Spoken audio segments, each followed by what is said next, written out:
Hello, नमस्कार सगळ्यांना. मी करिश्मा. माझ्या नवी यूट्यूब चॅनलवर तुमचं अगदी मनापासून स्वागत आहे. आज आहे संडे आणि आज आम्ही घरी सुरू केलेली आहे सफेदी. सफेदी करायला आम्ही बेडरूमपासून हात घातला. सफेदी करताना मग ते साफसफाई करताना आम्हाला त्याच्यामध्ये मला काही बुक्स मिळाल्या आणि त्या बुक्समध्ये मला माझ्या काही जुन्या आठवणी सापडलेल्या आहेत. त्या आठवणीमध्ये जुन्या आठवणीमध्ये माझ्या हरवलेल्या माझ्यासोबतच नाही तर या जगालाच निरोप घेऊन ती गेलेली आहे. तिची हँडरायटिंग माझ्यासोबत आहे, तिचे काही लेख माझ्यासोबत आहेत. आज मी ते तुमच्यासोबत शेअर करणार आहे की ती आमची मैत्री कोणत्या पद्धतीची मैत्री होती आणि कुठपर्यंत टिकली ती. तर व्हिडिओ शेवटपर्यंत पाहत राहा, स्किप न करता. तर चला, तर मग काही वेळ न घालवता मी व्हिडिओला सुरुवात करत आहे. हे बघा, आमच्यासोबत आम्ही दोघीजणी पहिल्या वर्गापासून सोबतच शिकलो. ही टीचरच्या बाजूला जी आहे ती आहे माझी बेस्ट फ्रेंड, अगदी क्लोज फ्रेंड. कधीही आम्ही एकमेकांशिवाय स्कूलमध्ये जाणं नाही. मी माझ्या घरून आधी निघायची, तिचं घर शाळेजवळच होतं, त्याच्यामुळे मी आधी घरून निघताना तिच्या घरी आधी जायची. तिला घेतल्याशिवाय शाळेला मी जायचे नाही. तिला घेतलं की शाळेत जाणं, शाळेत एकाच बेंचवर बसणं, एकमेकींचे टिफिन शेअर करणं, किंवा तिनं जर एक पोळी आणली असेल, मी टिफिन नसेलही नेला तरी अर्धी पोळी वाटून खाणं. शाळेच्या मधल्या सुट्टीमध्ये आपल्याला खाऊवाल्या मावशी यायच्या, फिंगर, भेळ वगैरे सगळं काही. तर आमची एक दिवसाची अशी टर्न असायची की आज तू घ्यायची, उद्या मी. पण पैसे कोणी एकमेकांकडून घेत नसायचो आम्ही. कोणाला भेल आवडायचं, भेल किंवा असं छान भेल घ्यायचा, त्याच्यामध्ये फिंगर बारीक करून चुरा करून छान खात होतो. मधल्या सुट्टीमध्ये गप्पा गोष्टी खेळणं, टिकली मावशी, काय ते लंगडीचे घरं वगैरे सगळे असे बालपणीचे सगळे खेळ आम्ही तिच्यासोबत खेळलेलो आहोत. 7व्या वर्गापर्यंत आम्ही झेडपीमध्ये होतो. नंतरही दुसऱ्या शाळेत जेव्हा गेलो आम्ही, 8वी ते 10वी पण सोबतच शिकलो. एकाच बेंचवर, तिथं पण एकाच बेंचवर बसायचो.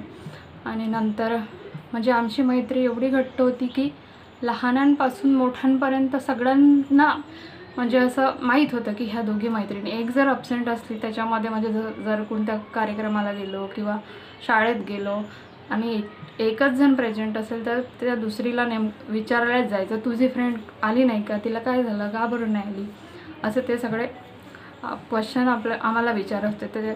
कारण ते सगळ्यांना माहीत होतं की आमची किती घट्ट अशी मैत्री आहे. पण नशिबाने ती शेवटपर्यंत नाही टिकू शकली. 10वी झाली, 11वी झाली, 12वी झाली. 12वीच्या काळामध्ये तिने कम्प्युटर क्लासेस लावले होते. माझे क्लासेस PMTचे भंडाऱ्यालाच सुरू होते. आम्ही दोघी पण एकाच बसने जायचो, अपडाऊन करायचो गावावरून. ती मामाकडे राहायची, तिच्या आमच्याच गावाला तिचे मामा आहेत, तिथं राहायची. तिथून मग आम्ही भंडाऱ्याला अपडाऊन करायचो. तिच्या क्लासला पण 2 वाजे सुट्टी व्हायची आणि माझ्या पण PMTच्या क्लासला 2 वाजेच सुट्टी व्हायची. एकत्र नसलो तर काय झालं, मधल्या सुट्टीमध्ये एक गार्डन होतं मिस्किन टँकमधून, तिथं आम्ही मिस्किन टँक गार्डनमध्ये जायचो आणि टिफिन खायचो. परत तिथून तिच्या क्लासमध्ये, मी माझ्या क्लासमध्ये जायची. मग सोबत बसने घरी पण जायचो. काय झालं नेमकं माहीत नाही. एक दिवस तिची तब्येत अचानकपणे खराब झाली. खूप वीक वाटायला लागलं तिला, ताप यायला लागला, कधी विकनेसपणा. कधीच एवढी स्वच्छता ठेवणारी पोरगी, तिला अचानक असं कसं काय तिला सुचत नव्हतं की नेमकं मला काय होतं आहे. घरी राहिली, डॉक्टरच्या मेडिसिन्स हे ते सगळंच काही झालं. पण शेवटी मग एक दिवस असेच बरेच दिवस गेले, 15 दिवस, 1 महिना, 1.5 महिना निघून गेला. त्याच्यानंतर डॉक्टरांनी तिला सांगितलं ब्लड टेस्ट करायला. ब्लड टेस्टमध्ये रिपोर्ट आली, ब्लड कॅन्सर झालं आहे म्हणून. पण ते तिला माहीत नव्हतं. म्हणजे घरचे कोणीच तिला सांगायला तयार नाही की तिला नेमकं काय झालं. बॉटल चढवायच्या ब्लडच्या, एक बॉटल चढवली, दुसऱ्या दिवशी ब्लड म्हणजे आहे दिलेला ब्लड तो पाण्याच्या स्वरूपात होऊन जायचा. पण तिला काहीतरी वाटत होतं कधी म्हणजे कोणी माझ्यापासून काही लपवत आहेत वगैरे वगैरे. पण एक तिच्या आईला पण नव्हतं सांगितलं, कारण आई कशी म्हणजे मुलाला असं आपल्या स्वतःच्या मुलाला किंवा मुलीला कोणतीचही असं पाहू शकत नाही. तिच्या मामीला माहीत होतं. मामी म्हणजे आमची जशी फ्रेंडसारखीच राहायची. तिची मामी आमच्यासोबत सगळं काही शेअर करायची की असं झालं तसं झालं, आज डॉक्टरने हे सांगितलं ते सांगितलं.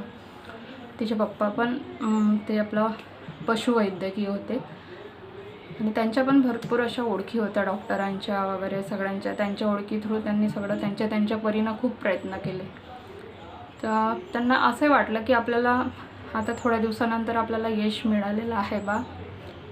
मग झालं तिचं प्रोसिजर सगळी झाली, ट्रीटमेंट झाली. सगळ्यांना असं वाटलं झाली ती आता ओके झाली, तिला सुट्टी मिळाली दवाखान्यातून, ती घरी पण आली. नंतर मला वाटते काहीतरी हे होतं, चुनाव होते ते गावामध्ये असतात ना तंटामुक्तीचे चुनाव वगैरे. तेव्हा माझे बाबा पण म्हणजे त्या पदासाठी उभे होते आणि त्याच दिवशी त्यांची काय म्हणते रिझल्ट होता. ते निवडून आले. ती माझ्या घरी आली.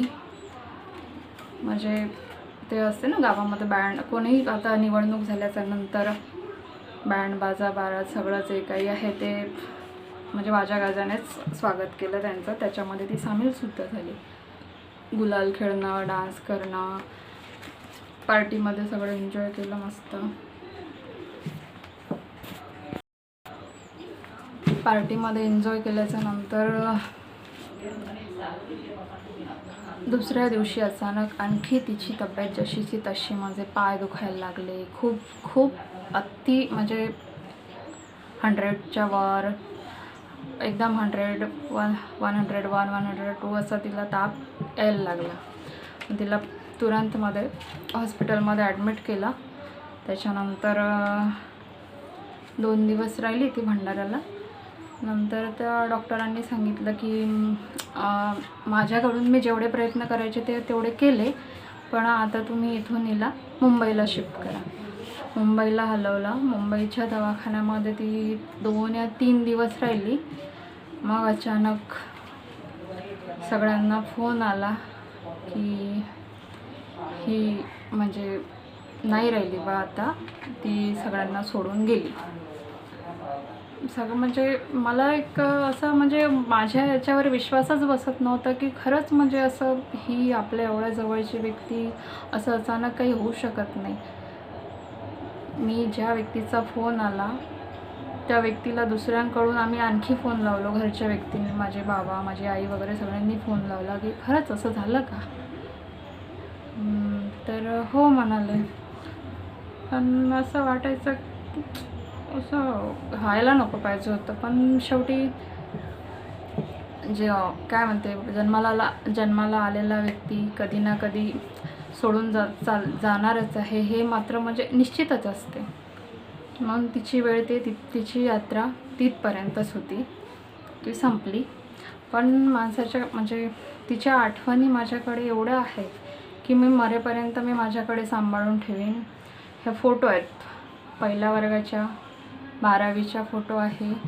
12वीच्या फोटोमध्ये आहे ती खालीच बसलेली आहे, दिसेल तुम्हाला इथं एकदम फ्रंटला बसलेली आहे ती सेकंड. त्या बाजूला पण माझी बेस्टी बसलेली आहे. आम्ही तिघीजणी म्हणजे कॉलेजमध्ये सोबतच राहायचो, स्कूलमध्ये पण सोबतच असायचो. समोर बसलेली आहे कारण ती छोटी हाईटनी छोटी होती. तिचा नंबर नेहमी फर्स्ट, अभ्यासात हुशार. तिची हँडरायटिंगसुद्धा खूपच म्हणजे जेव्हा पण ती स्पर्धेमध्ये भाग घ्यायची तेव्हा तिचा पहिलाच नंबर यायचा. माझ्याकडे सुद्धा तिने मला गिफ्ट दिलेला, रायटिंगच्या स्वरूपातच तिने मला गिफ्ट दिलं. हे सगळं मी तुम्हाला दाखवते. तिची मराठीची रायटिंग हे बघा.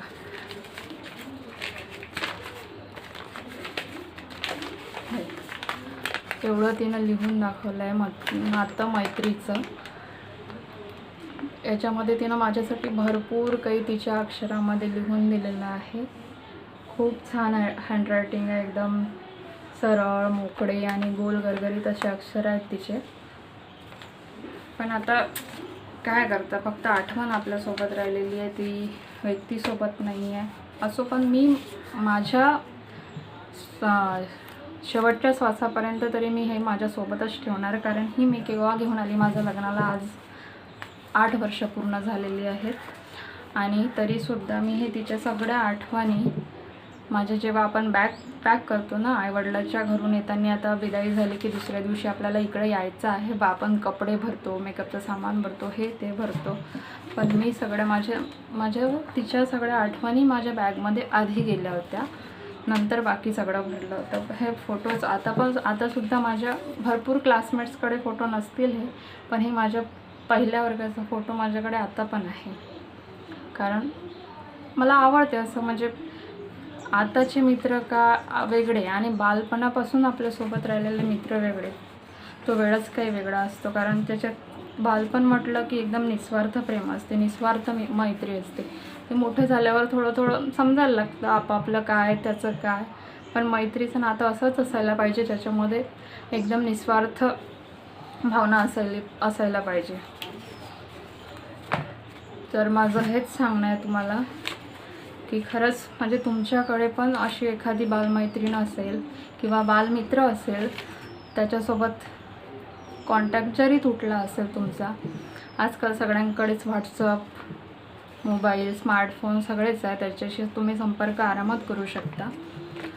तर विसरलेले किंवा पहिल्या वर्गात बालवाडीत सोबत शिकलेले असे मित्र आठवा आणि त्यांना फोन करायचा प्रयत्न करा किंवा व्हॉट्सअपवर मेसेज करायचा प्रयत्न करा की मी आहे, चला आपण भेटू कुठंतरी.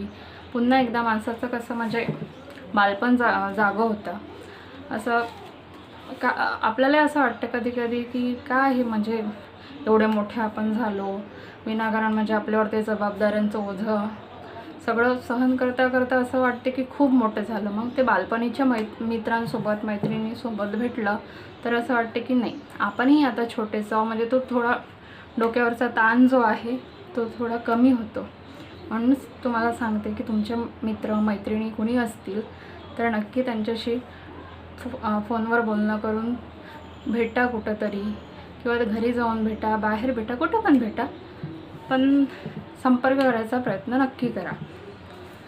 असतील तुमचे मित्र हरवलेले असतील ते सापडतील, आणि सापडले किंवा मैत्री तुमची आणखी नव्या रूपाने सुरू झाली तर नक्कीच मला कमेंट्स करून सांगा. आजचा व्हिडिओ मी इथंच संपवते. आणि तुम्हाला जर खरंच माझ्या फ्रेंडनी मला माझ्यासाठी काय काय लिहून ठेवलेलं आहे हे जर ऐकायचं असेल तर मला नक्कीच कमेंट्स बॉक्समध्ये सांगा. मी तिचे हे सगळेच बड्डेला दिलेले किंवा असे फ्रेंडशिप डेला दिलेले गिफ्ट्स जे आहे लेखी स्वरूपामध्ये ते नक्कीच तुम्हाला मी वाचवून दाखवेन. हे बघा, मी तरी पण थोडंसं काही वाचून दाखवते. तिला म्हणजे कसं असं कविता लिहिण्यात की काही आपलं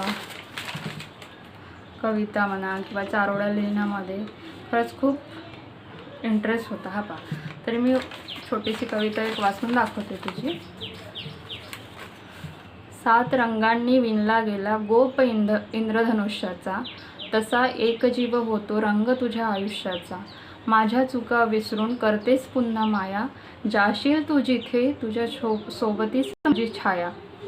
प्रेम, क्षमा आणि आपुलकी या 3 गुणांचा संगम तुझ्यात आहे, आणि तुझ्यासारखी मैत्रीण लाभली हे माझं सौभाग्य आहे. ही समोर तिनंच लिहिलं आहे, इट इज ट्रू, म्हणजे ते माझ्यासाठी तिनं लिहिलेलं आहे, म्हणजे हे खरं आहे बा, जे मी ते बोलून दाखवलं ते. ही छोटीशी कविता खास तुझ्यासाठी. या कवितेमधील प्रत्येक शब्द तुझ्यावर अवलंबून आहेत.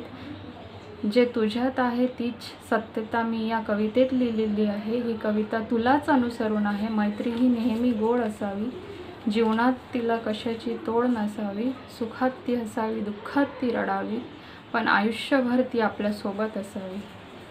कधी आठवण आली तर डोळे झाकू नकोस, जर काही आवडलं तर सांगायला उशीर करू नकोस. कधी भेटलीस तर स्माईल द्यायला विसरू नकोस, कधी काही चूक झाल्यास माफ करशील, पण कधीच तुझ्या माझ्या मैत्रीची जाणीव कमी करू नकोस. तर अशी होती आमची मैत्री. तुम्हाला आवडलं असेल, आमच्या मैत्रीचं नातं आवडलं असेल तर खरंच व्हिडिओला लाईक करा, शेअर करा, सबस्क्राईब करा. व्हिडिओ इथंच थांबवते. भेटूया उद्याच्याच नेक्स्ट व्लॉगमध्ये. जय शिवाजी, जय भवानी, जय महाराष्ट्र.